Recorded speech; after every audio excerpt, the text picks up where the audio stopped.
You're listening to Trek FM.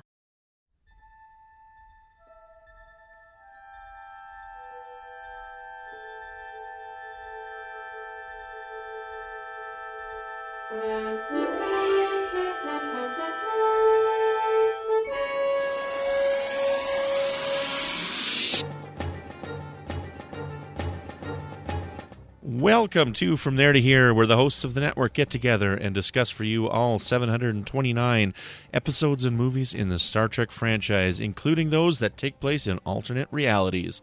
And joining me today is Prime Mike Schindler.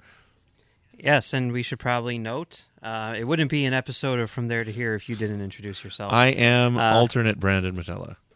There you go. I'm like 3 years younger than I should be. That's cool. Yeah. That's cool. Today we are talking about the first two entries in the Kelvin timeline, Star Trek and Star Trek Into Darkness.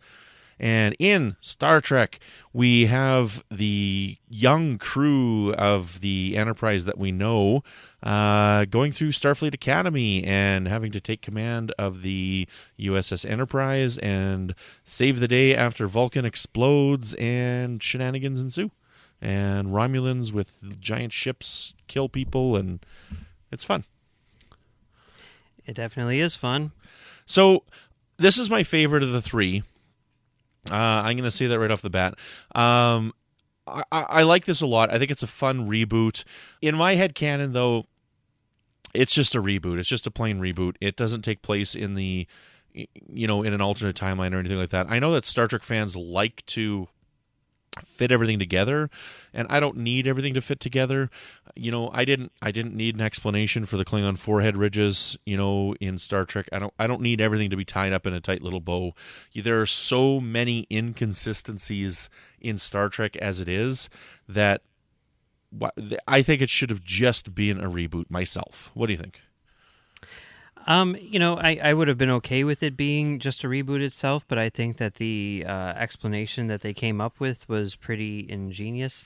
And as a Star Trek fan, I enjoy the fact that it does not, throw out the continuity which has already been established.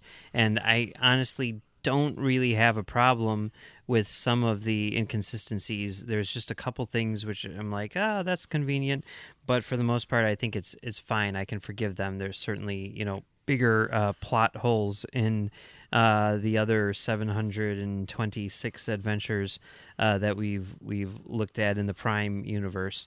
So yeah, I'm okay with them doing it the way that they did it. I think that is kind of cool. Yeah. Going to the theater and watching this, I think the biggest wow factor and what to me meant that they had unlimited possibilities at their disposal was when Vulcan was destroyed. And the fact that they were willing to take such a bold change in Star Trek by eliminating such a key player in the Federation and everything like that is like, hey, we got a no holds barred approach to this and we're going to go all out and it's going to be awesome. And I'm like, yeah, I'm in. I think it's really cool. Yeah, I think that was a bold choice, and I think that it worked pretty well. And it really kind of signaled that nobody's safe. Obviously there are people who are safe because, you can't really... the whole point of doing this was to get back to basics, get back to, the original crew, and be able to tell adventures with them, and not be tied to anything else. And if you're going to do that, you're not going to kill them off in the first movie, because then what's the point of rebooting this in the first place? But, if you, take that off the table, I think that it is pretty cool how, they did make that statement with the destruction of Vulcan. You bet. This is another movie, like we were talking yesterday with Nemesis, that there was a lot in the trailers that didn't end up in the final cut, and we don't have an extended version of this movie yet. And I'd like to see a lot of the stuff that didn't make it to the screen in an extended version. What do you think? Well, I don't think that there's that much stuff. There was the initial trailer, which was something shot specifically for, as a trailer. It was never meant to be in the movie. It was, kind of like the Spider-Man trailer or whatever. You're talking the ship when they're like... Yeah. Yeah. Yeah, so there was that, and then there was some stuff on Rurapente, but that to me, I don't really feel the need to see that stuff because, for one thing, if I'm not mistaken, it is on the disc in deleted scenes, right? But regardless of that, yeah, it is because I remember seeing Victor Garber, as a Klingon. Well, you don't see him, but whatever. Victor Garber does play a Klingon. But regardless, that stuff exists for us to look at and see what they were originally intending. But then also what they've done, which is very cool, is they had that 4-part comic book miniseries, which deals with Nero's origins, where they incorporate all of the story stuff, which was excised from Star Trek, and put it into another form, which works really well on its own. So in this case, I really have absolutely no need or desire to see an extended cut of this movie. Yeah, I don't know. I think I'd like to see something because I think there's probably still a little bit more out there. I don't know if there is or not, but I mean, there's always a little bit more. I mean, when you think about it, like most assembly cuts of movies end up being like 3 hours, 3.5 hours long. I mean, because there are lots of choices, there are lots of things which they play around with, and then it gets trimmed down and until it becomes something watchable, really. So there's always going to be something that you haven't seen, even if it's just alternate takes or improv lines or whatever. But I mean, I don't feel like there's anything huge which is missing aside from that Rurapente sequence, which we have seen, so, or at least as a comic book or whatever. So that I don't know. Yeah, cool. I think it's fun that we get Leonard Nimoy in the movie. I think I know that completely goes against what I said at the beginning, that I wish it was just a reboot, but I do think it's fun that he's in here. One of the things that I don't like in the movie that's weird is that really big monster thing that he finds on Delta Vega. To me, that is not believable that animal would exist on that planet. And I know I'm going off on a tangent here, but it's this large animal in a very cold environment with no fur of warmth of any kind and bright red skin. Like, it needs camouflage. Like, animals like that have camouflage so they can hide, and bright red skin wouldn't develop in an atmosphere or an environment like that. And that bothers me. I know it's something small, but it really bothers me. Yeah, I mean, I see what you're saying. I've never once thought about that. That being said, I think that whole sequence where, like, he gets chased by a monster and, runs into a cave and meets Spock. I think that if there's one sequence in this movie which I don't like, it's that, for sure. I think that that's definitely the problem area of the movie. And if they were able to eliminate that along with the Rurapente sequence, I'd be like, go for it, guys. Yeah, let's cut that red monster out, And the only other thing I want to say is I love Keenser. I think Keenser's fun. I think he's a cool little character. I always forget how late Scotty comes into this movie. Yeah. Like, it's more than halfway into the movie before we even see Scotty at all. And I think that's really interesting. There's a lot of fun little references in the movie, and I think for the most part it's well done. I know that you're a big proponent of the lens flares. I'm not. That's all we'll say about it. And yeah. Yeah, I like Keenser too. When they released the Star Trek Build-A-Bears earlier this year, I was campaigning for them to make a Keenser Build-A-Bear. I think that this is something which needs to happen. I think that people need to contact CBS and let them know. Yeah,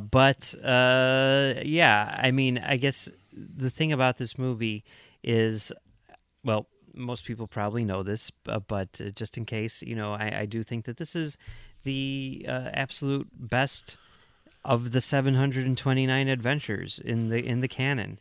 And I know that that's going to be really controversial. I know lots of times I get yelled at for saying things are not good. In this case, I'm going to get yelled at for saying that something is too good. But whatever, that's the way it is. So, yeah, I love this movie. I love it so much because, I'm a Star Trek fan, obviously. But, even more than that, I'm a movie fan, and I think that this is really playing to a lot of the medium's strengths, and I think that in a lot of ways, what this did was bring Star Trek into the 21st century. It made it relevant to modern audiences, and I think it did so without sacrificing anything that makes Star Trek Star Trek. There's a lot of people who say this is a good movie, but it's not a Star Trek movie. I don't know what that means. It makes absolutely no sense to me, but even if I were to understand what it meant, I think I would disagree with that, because there's nothing about it which it betrays Star Trek in any sense. Some people say that it's not as hard-hitting with its social commentary. I mean, we've watched a lot of episodes this year that are a lot less hard-hitting than Star Trek '09 is. And I love J.J. Abrams. I love his style. I love his lens flares, and I love this movie a lot. Should we move on Into Darkness? Yeah, let's do that. You want to give us a summary? Nothing would give me greater joy. When the crew of the Enterprise is called back home, they find an unstoppable force of terror from within their own organization has detonated the fleet and everything it stands for, leaving our world in a state of crisis. With a personal score to settle, Captain Kirk leads a manhunt to a war-zone world to capture a one-man weapon of mass destruction. As our heroes are propelled into an epic chess game of life and death, love will be challenged, friendships will be torn apart, and sacrifices must be made for the only family Kirk has left, his crew. All I heard was Drew's laughter. I love it. Okay, so when I went to the theaters to see this, I had heard the grumblings that it was going to be Khan. I didn't know that it was going to be Khan. I just went. And when he said his name, Khan, I actually went boo in the theater, and I completely tuned out of the movie for the rest of it, for the next hour. When this came out in video, I didn't buy it. I did not want to see this ever again. And then I discovered Trek FM. And Matt Rushing and Christopher Jones and Dan Gunther spent a lot of time talking about the comics in the JJ timeline at that time. And I started to read the comics. And I started to develop an appreciation for the comics. And I really started to enjoy the comics. So I decided to go and give it another try. And I watched the movie again, knowing that it was Khan, and going through it and knowing that it was Khan. And I enjoyed it a lot more the second time that I watched it. And I had had a lot of time in between. So when did this movie come out? 2012? 2013, I believe. 2013. So it was over 2 years in between me seeing this movie.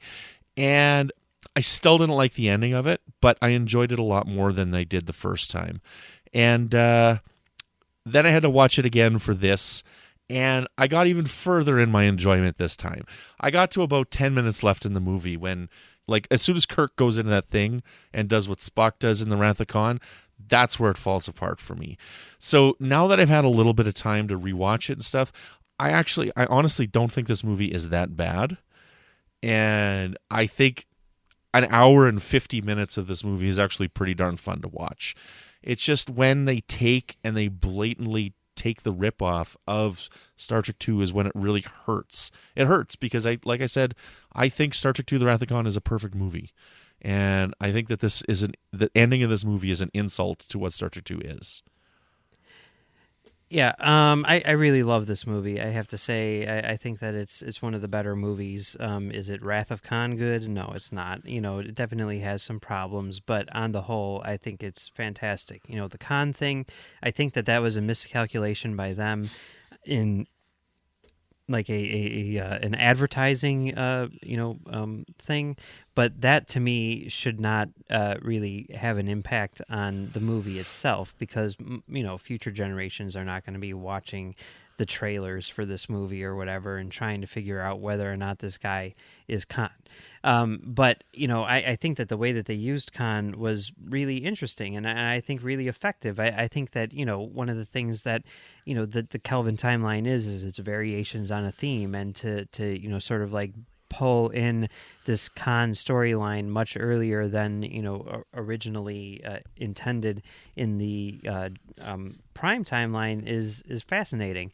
On the whole, I think that the story itself is really good. A lot of the problems that people had with Star Trek '09 not being socially relevant or whatever, I think that all of that is kind of, gone in this movie. I think that this movie has something really interesting to say about the world in 2013. The use of Section 31 and all that stuff, I think is pretty cool.